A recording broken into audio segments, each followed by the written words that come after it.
নাৰী সদায় সজাগ, নাৰী সদায় সচেতন। কামে কাজে নাৰীয়ে দেখুৱাইছে আমি শক্তিশালী, আমি সামৰ্থ্যৱান। আজিৰ নাৰী আত্মনিৰ্ভৰ, আজিৰ নাৰী উপাৰ্জনমুখী। নিজে ভালপোৱা কামবোৰ কৰি আত্মনিৰ্ভৰ হোৱাৰ লগতে আন 10জনকো দিছে কৰ্মসংস্থাপন। তেনে কিছু বচা বচা নাৰীৰ কাহিনীৰে আমাৰ বিশেষ অনুষ্ঠান নাৰী তুমি অনন্যা।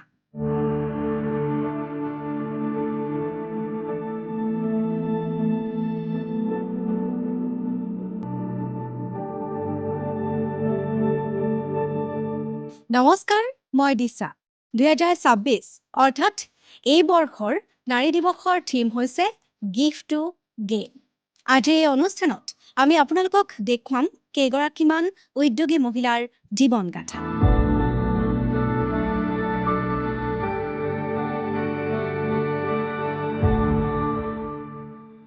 নাৰী নমনীয় আৰু সহনশীল।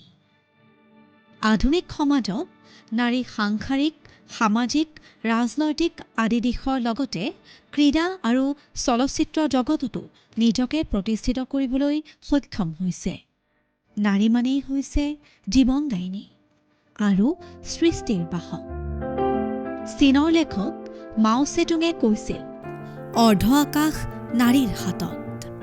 শস্য শ্যামলা সুন্দৰ পৃথিৱীখনত নাৰী আৰু পুৰুষক এটা মুদ্ৰাৰ ইপিঠি সিপিঠি বুলি কোৱা হয়। এইবাৰ আমাৰ থিমটো হৈছে গিভ টু গেইন। ইয়াৰে মূলতে এইটো ভাৱ ৰখা হৈছে যে এতিয়াও মহিলাসকলৰ লগত আইনীভাৱে অকল পুৰুষসকলৰ তুলনাত 64% অধিকাৰ আছে, আৰু কিদৰে এই অধিকাৰসমূহ অকল কাগজত নহয়, বাস্তৱত কিদৰে ৰূপান্তৰিত কৰিব পৰা যায়, কিদৰে কাৰোবাৰ যদি দমন পীড়ন হৈ আছে কিদৰে ততালিকে ন্যায় নিশ্চিত কৰিব পৰা যায়, কিদৰে চিষ্টেমেটিক বেৰিয়াৰ্ছ মানে ব্যৱস্থাগত যিবোৰ বাধা আছে কেনেকৈ মোকাবিলা কৰিব পাৰোঁ, কিদৰে আমি সকলো আগবাঢ়ি এটা কমিউনিটি বিল্ড কৰিব পাৰোঁ। এতিয়া গিভ টু গেইন বুলি ক'লেই যে আমি অকল আন্তঃৰাষ্ট্ৰীয় মহিলা দিৱস বুলি ক'লেই যে আমি অকল যে দমন হৈ আছো, আমি কি পোৱা নাই, সেইটো নহয়। এইটো এটা উৎসৱৰ দিন হয়। দিছ ইজ অলছ' আ চেলিব্ৰেশ্যন যে আমি কিমানখিনি আগুৱাই আহিছো আৰু কিদৰে আমি আৰু আগুৱাই যাম। নাৰীক সৃষ্টিৰ মূল চালিকা শক্তি হিচাপে গণ্য কৰা হয়।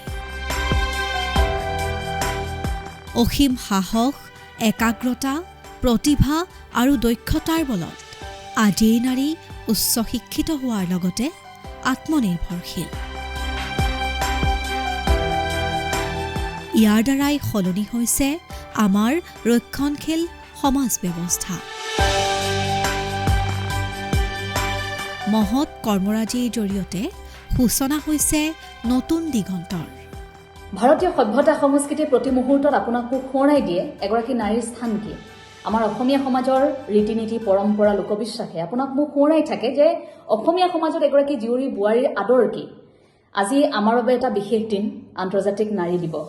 আপোনালোকৰ মাধ্যমৰ জৰিয়তে এগৰাকী অসমীয়া জীয়ৰীৰ তৰফৰ পৰা প্ৰতিগৰাকী নাৰীলৈ জনাইছো নাৰী দিৱসৰ অজস্ৰ শুভকামনা, আৰু প্ৰতিগৰাকী পুৰুষলৈ জনাইছো যিসকলে নাৰীক সন্মান কৰে, সেই পুৰুষলৈ জনাইছো কৃতজ্ঞতা। এইবাৰৰ থিম হৈছে গিভ এণ্ড গেইন। এগৰাকী নাৰীৰ পৰা আমি তেতিয়াহে লাভান্বিত হ'ম, এখন সমাজ লাভান্বিত হ'ব যেতিয়াই সেই নাৰীগৰাকীক প্ৰকৃত সুৰক্ষা, মৰ্যাদা, সন্মান সকলোবোৰ সেই সমাজখনে দিব পাৰিব। এগৰাকী নাৰীৰ পৰা সমাজখন তেতিয়াহে লাভান্বিত হৈ উঠে, সেই সমাজ জিলিকি উঠে যেতিয়া সেই নাৰীগৰাকীয়ে সকলোবোৰ সেই সমাজখনৰ পৰা আহৰণ কৰে। আমি হয়তো প্ৰতি মুহূৰ্তত ইমান দুৰ্বলো নহয় যে আমি নাৰী সবলীকৰণৰ কথা আলোচনা কৰিম। আমি নিজকে খুব সবল আৰু সক্ৰিয় বুলি ভিন্ন মুহূৰ্তত অনুভৱ কৰি আহিছো, কিন্তু এটা ডাঙৰ প্ৰত্যাহ্বান আমাৰ বাবে যে আমি আমাৰ ভিতৰত থকা শক্তিক কিমান উপলব্ধি কৰিছো। যিখন ভাৰতবৰ্ষত নাৰী শক্তিক পূজা কৰা হয়, সেইখন ভাৰতবৰ্ষত প্ৰতিগৰাকী ভাৰতীয় নাৰীয়ে বা অসমীয়া নাৰীয়ে নিজৰ ভিতৰত থকা শক্তিক কিমান উপলব্ধি কৰিব পাৰিছে। প্ৰতিখন যুঁজত যুঁজি থাকোঁতে ভাগৰুৱা অহা প্ৰতিগৰাকী নাৰীৰ কাষত কোন থিয় দিছে।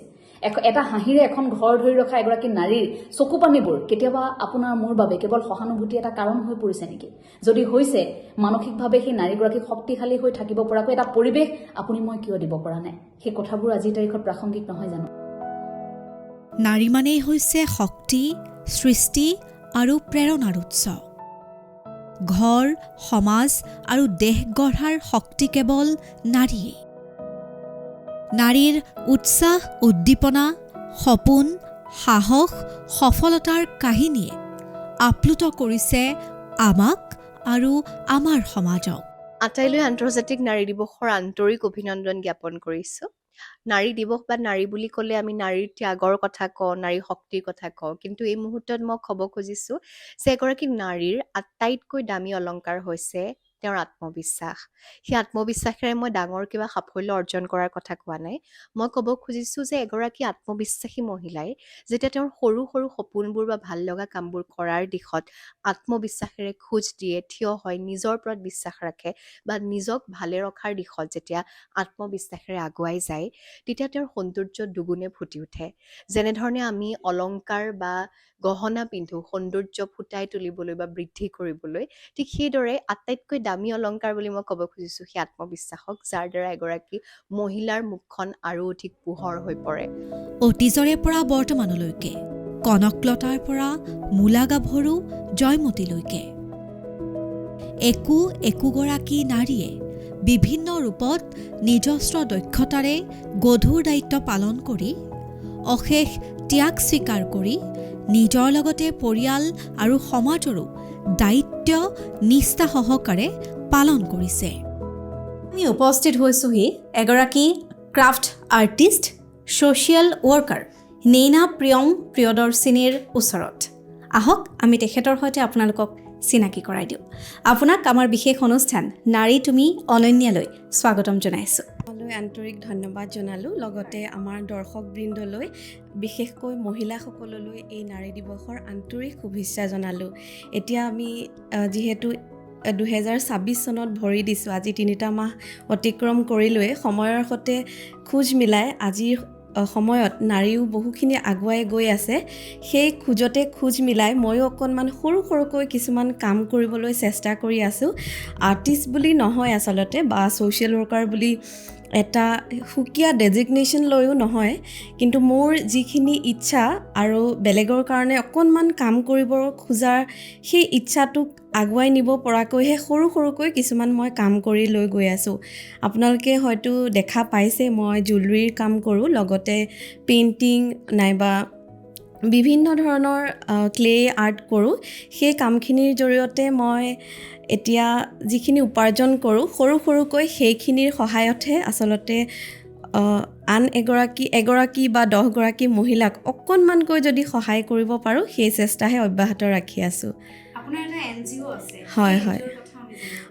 আচলতে প্ৰথম আৰম্ভণিটো মই এই ক্ৰাফ্টৰ কামখিনিৰে কৰিছিলোঁ। মই মাষ্টাৰ্ছ কৰিছোঁ ছ'চিয়েল ৱৰ্কত, আৰু প্ৰায় 2 বছৰমান মই বেলেগৰ সৈতে কাম কৰাৰ পিছত মই ভাবিলোঁ যে নাই, এতিয়া মই নিজে কিবা এটা কৰিব লাগে। নিজে যেতিয়া কিবা এটা কৰিব লাগে বুলি এটা কথা আহি পৰে, তাত প্ৰথম প্ৰশ্নটো আহে পইচা।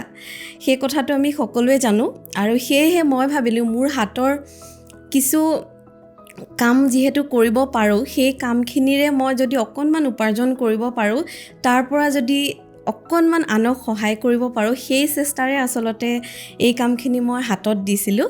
আৰু যিদৰে ভাবিছিলোঁ তেনেকৈয়ে মই লাহে লাহে সঁহাৰি পাই গৈ আছোঁ।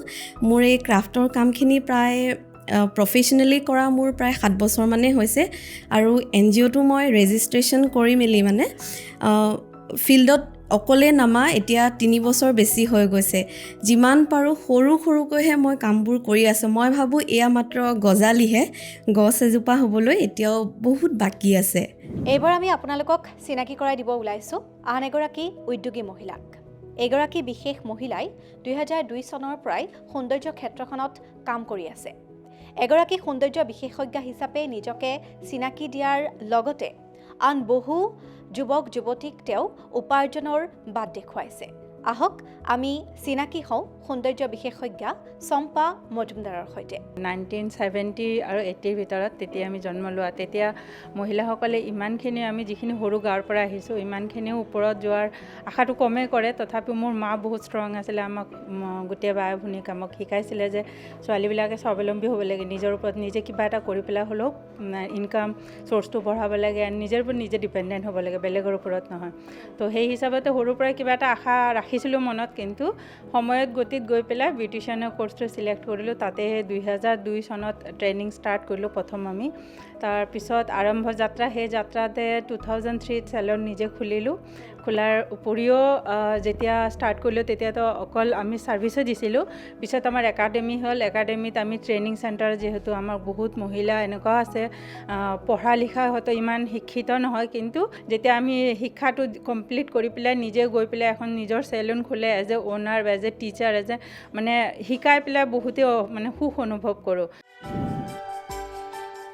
এই সুন্দৰ পৰিৱেশত থকা গেষ্ট হাউচটোৰ স্বত্বাধিকাৰী হৈছে উদ্যোগী মহিলা নীলিমা ৰহমান। চাফ চিকুণতাৰে সম্পূৰ্ণ পৰিপাটিকৈ এখন ফুলনি বাগিচাৰ মাজত থকা এই আটকধুনীয়া গেষ্ট হাউচটোৰ পৰিচৰ্যা কৰিছে মহিলাগৰাকীয়ে। এই সুন্দৰ গেষ্ট হাউচটোত নিশা কটাবলৈ আহিছে অসম ভ্ৰমণৰ বাবে অহা বহু বিদেশী পৰ্যটকেও। মই আমাৰ গেষ্ট হাউচটো 2025ত আগষ্টত আৰম্ভণি হৈছে। তাৰপিছত লাহে লাহে অলপমান আগবাঢ়ি গৈছে। আৰু প্ৰথমত অলপ অসুবিধা হৈছিল আৰু চব বস্তু লোন চোন লৈ পেলাই কোনোমতে কৰিলোঁ আৰু আৰম্ভণিটো।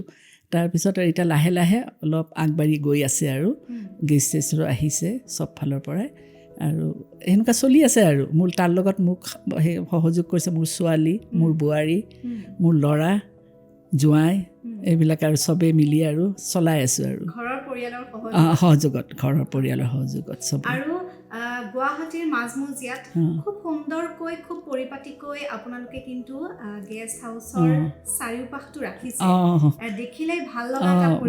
মই আকৌ খুব চাফ চিকুণটো ভাল পাওঁ, সেইকাৰণে ৰাতিপুৱা উঠিয়ে চব মানুহ দুনুহ লগাই চাফা তাফা কৰি গছত পানী মই নিজেই দিওঁ, চব চোৱা চিতা মইহে কৰোঁ।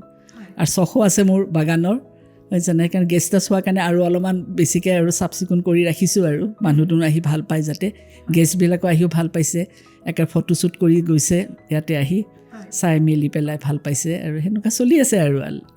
আৰু এই গেষ্ট হাউচৰ লগত কিমানগৰাকী কৰ্মচাৰী জড়িত হৈ আছে? আপুনি নিজে সংস্থাপিত হৈছে?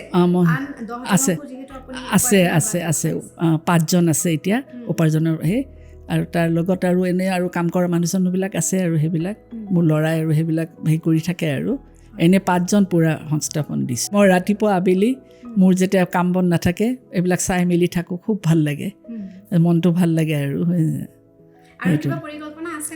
এতিয়া বৰ্তমান নাই। এতিয়া গেষ্ট হাউচটো বনাইতো বহুত লোন চোন হৈছে, এইখিনি যদি হেৰি হয় তাৰপিছত হ'ব আৰু কিবা এটা আগলৈ সহযোগত হ'ব, আগবাঢ়ি যাব পাৰিম ইহঁতে ডেকা চামৰ লগত, হয় নাই? জীৱন যুদ্ধত হাৰ নামানি কৰ্মক্ষেত্ৰৰ খলাবমা পথ অতিক্ৰম কৰি জীৱনত আগুৱাই যোৱা এই কেইগৰাকী মহিলাৰ জীৱনগাথা আমি আপোনালোকক দেখুৱালোঁ। এওঁলোক মাত্ৰ উদাহৰণহে। সমাজৰ প্ৰতিটো স্তৰত এনে কিছু মহিলা আছে যিসকলে নিজৰ বাবে, 10জনৰ বাবে, সমাজৰ বাবে কাম কৰি গৈ আছে। সকলো ভালে থাকক, পৃথিৱীখন ধুনীয়া হওক, নাৰীৰ দৰে সকলোবোৰ উজ্বলি উঠক, তাৰে কামনাৰে আজিৰ এই অনুষ্ঠানৰ পৰা মই দিচাই বিদায় লৈছোঁ। নমস্কাৰ।